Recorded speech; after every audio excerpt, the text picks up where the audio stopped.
এদেশে ছাত্র জনতা সেই স্বৈরাচারী দানবীয় শক্তিকে বাংলাদেশের জনগণ গণঅভ্যুত্থানের মাধ্যমে বিদায় করেছে। গতকাল কি হয়েছে আমরা এর আগেও বলেছি, আমরা জুলাই সনদ, জুলাই ঘোষণাপত্রের প্রস্তাবও বলেছি। বিগত সরকার, ফ্যাসিবাদী সরকার জাতিসংঘের মানবাধিকারের প্রতিবেদন অনুযায়ী গণহত্যাকারী, মানবতা বিরোধী অপরাধ সংগঠন করেছে তারা, এবং আন্তর্জাতিকভাবে তারা গণহত্যাকারী হিসেবে স্বীকৃতি পেয়েছে। এই জন্য বাংলাদেশের জনগণ হত্যাকারীদের বিচার দাবি করেছে। যেখানে গণহত্যাকারী এদেশের ক্ষমতায় দীর্ঘদিন দুঃশাসন চাপিয়ে দিয়েছিল জনগণের উপর, আন্দোলন সংগ্রামের মাধ্যমে তাদেরকে বিতাড়িত করে বিচারের কাজ গড়ায় দাঁড় করিয়েছে। আজ তাদের দোষররা কিভাবে আস্থা বন্ধ হয় জানতে চাই সরকারের কাছে। হত্যাকারী আর হত্যার সহযোগী একে অপরাধে অপরাধী। এই জন্য আমরা আজকে স্পষ্ট বলতে চাই,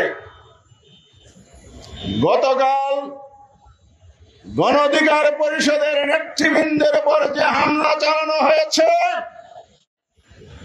একটি সুপরিকল্পিত ঘটনা। এই পরিকল্পনার মতলব এবং উদ্দেশ্য হচ্ছে ফ্যাসিবাদকে বাংলাদেশে পুনর্বাসিত করার ষড়যন্ত্র। ফ্যাসিবাদকে মানুষ তাড়িয়েছে অনেক রক্তের বিনিময়ে, জীবন দেওয়ার বিনিময়ে। শহীদদের রক্তাক্ত পিচ্ছিল কালবদ এখনো রঞ্জিত, শহীদ পরিবারের কান্না এখনো থামে নাই।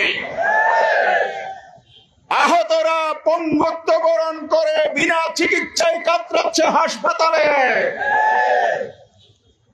আর যে স্বৈরাচার তাড়াতে গিয়ে আমাদের ভাই বোনেরা জীবন দিয়েছে, সেই স্বৈরাচার বাংলাদেশে আবার পুনর্বাসিত করবে। বাংলাদেশের জনগণ আঙ্গুল ছুঁচুকে তাকিয়ে দেখবে না।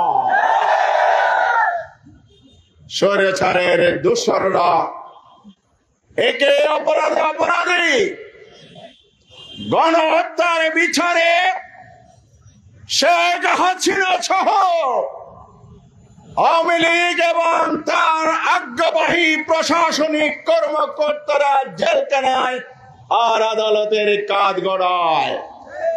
আর আমরা দেখতে পাই তাদের সহযোগীরা নির্বাচন কমিশনের সাথে খোশালাপ করে, নিন্দা জানায়, ধিক্কার জানায়।